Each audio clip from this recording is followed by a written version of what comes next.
मेरे पत्रकार साथी, सच बताऊं मैं, जब से खुदाई हो रही है मुझे कुछ याद आ रहा है। जो लोग कहते थे उस बात को मैंने उतना सीरियस उस समय नहीं लिया था। अभी कल ही आपके एक पत्रकार मित्र मिले थे, मैंने उन्हें थोड़ा बता दिया है, लेकिन अब सब प्रेस से सबको बताना चाहिए। मुख्यमंत्री आवास में भी शिवलिंग है, इसकी भी खुदाई होनी चाहिए। सच में हमारा मानना है, हमारा भरोसा है कि वहां पर एक शिवलिंग है, उसकी खुदाई के लिए हम सब लोगों को तैयारी करनी चाहिए। और मैं तो अपने पत्रकार साथियों से कहूंगा कि आप लोग आगे आगे चलो, हम आपके पीछे पीछे चलेंगे, क्योंकि आपको लॉटरी नहीं दूंगा मैं पीछे।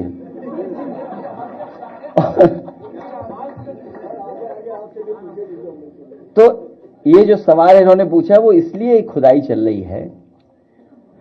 आप लोग, एक अंग्रेजी प्रतिष्ठित अखबार में मैंने ऐड देखा अभी कुछ दिन पहले, अंग्रेजी अखबार के एक प्रतिष्ठित अखबार में एक सरकार का पूरा ऐड आया था। India's economic power house, Uttar Pradesh को माना उन्होंने, और वो कहते हैं कि हम उद्यम प्रदेश बनाएंगे इसको। और उद्यम प्रदेश में ये कहते हैं कि इन्वेस्टमेंट के लिए हमें जो टारगेट है हमारा, देखिए इन्वेस्टमेंट के लिए, उद्यम प्रदेश बनाने के लिए जो हमारा टारगेट है वो है 1.5 लाख एकड़ जमीन एक्वायर करनी है। सोचिए आप, जो एमओयू हुए इन्वेस्टमेंट के लिए, सरकार के पास जमीन नहीं है, सरकार उद्यम प्रदेश बनाना चाहती है और टारगेट क्या फिक्स किया है कि लैंड बैंक बनाएंगे 1.5 लाख एकड़। तो बताओ, किसानों को बर्बाद करने के लिए लोग, और फिर कब तक? 27 तक जमीन एक्वायर करेंगे। इसका मतलब यह हुआ कि बहुत समझदार अधिकारी है, वो जानता है कि काम ऐसे ही करते रहो, फाइल चलाते रहो, 27 में जब सरकार बदल जाएगी तब असली इन्वेस्टमेंट आएगा। ये लिखा है, ये पढ़िए आप, ये मैं कोई अपनी तरफ से नहीं कह रहा हूं, ये तो अखबार का ऐड है इनका। और फिर जो एमओयू किए थे अब उनसे नहीं हो रहा, सीडीआर रेशियो उनसे नहीं बढ़ने जा रहा बैंकिंग का। जो बड़े बड़े एमओयू हुए थे, जो आपने हमने सबने कैमरे और टीवी पे देखा था, तो उसमें सीडीआर रेशियो बढ़ाने की बात हुई थी। तभी बढ़ता कि जब इन्वेस्टमेंट आता तो वो लोन लेते तो सीडीआर रेशियो स्टेट का बढ़ता। अब स्टेट का सीडीआर रेशियो नहीं बढ़ रहा है, सीडीआर रेशियो नहीं बढ़ रहा है स्टेट का। कह रहे हम डिस्ट्रिक्ट लेवल पे लोन दिलवाएंगे। जो हमारा एक साथी कह रहा था उधार, अब बताओ कितना हो गया उधार। ये उधार में सबसे आगे निकल जाएंगे, नंबर 1 होंगे उधार में, सबसे ज्यादा कर्ज ये करके जाएंगे, पूरा खजाना खाली करके जाएंगे लोग, पूरा खजाना खाली करके जाएंगे। इसलिए उत्तर प्रदेश की जनता जान ले कि ये सरकार पूरा खजाना खाली कर देगी। पानी की टंकियां बनाई जा रही बिना सॉइल टेस्ट के और वो गिर रही हैं। कहां पे? उत्तर प्रदेश में जो पानी की टंकियों का निर्माण हो रहा है। पानी की टंकी के बारे में मत सोचो, नया मुद्दा आ गया। मुख्यमंत्री आवास में शिवलिंग है।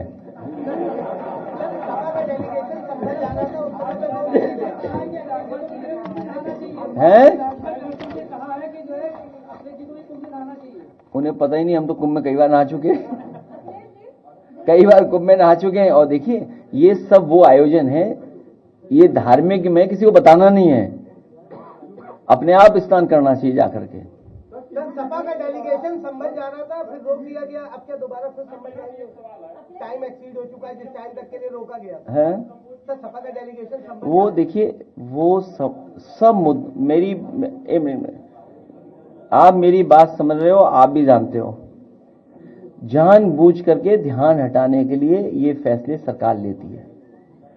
जब अखबार में ये ऐड दे रहे हैं सरकार के लोग और कह रहे हैं कि हम इतनी जमीन तब एक्वायर करेंगे, इन पे पैसा कहां है? और अगर एक्वायर करेंगे उसके लिए क्या बजट में पैसा था? और ये जो बजट आने वाला है ये सेकंड लास्ट बजट है स्टेट गवर्नमेंट का।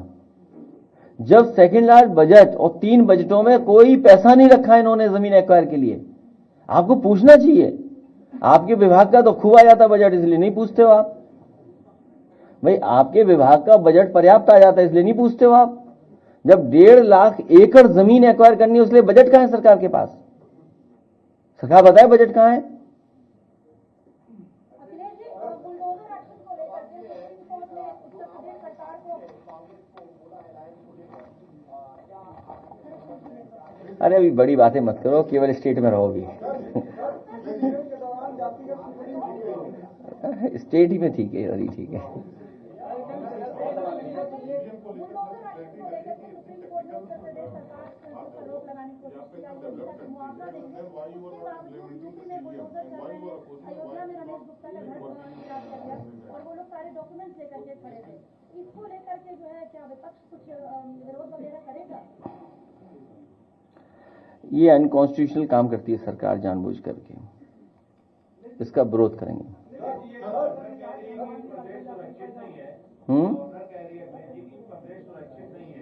ये तो सही कहा उन्होंने, 100% सत्य कहा। जो हमारे पत्रकार साथी पूछ रहे हैं, 100% सत्य वचन है उनका। और अगर आप जानना चाहते हो तो वो भी पढ़ देता हूं, घटना आज की पढ़ देता हूं मैं। बताओ कितनी पढ़ूं घटना आज की? राजभवन में खुद इलीगल कंस्ट्रक्शन हो रहा है, आज तक किसी ने कुछ नहीं बोला। क्यों? गेट के बाहर इलीगल कंस्ट्रक्शन नहीं है क्या? जो हमारी बहन बोल रही हैं कि हर एक के यहां बुलडोजर चल जाता है, बस गवर्नर हाउस के सामने इलीगल कंस्ट्रक्शन है। बताओ उसका नक्शा किसने पास किया? मैं इतने पत्रकार साथियों के सामने पूछ रहा हूं, बताओ उसका नक्शा किसने पास किया? मुझे याद है जब मुझे घर में जाना था तो एक आरएसएस के वकील से इन्होंने पीआईएल करवाया था। नहीं करवाया था क्या पीआईएल? आपको सबको पता है। और पता करिए वो क्या करता है लखनऊ में। जिसने पीआईएल की थी हमारे खिलाफ, घर में न जा पाए या घर में नक्शा ना पास करा पाए, वो किस पार्टी का सदस्य है? हम तो कांग्रेस और बीजेपी के दोनों के पीआईएल मास्टरों को जान गए अब तो।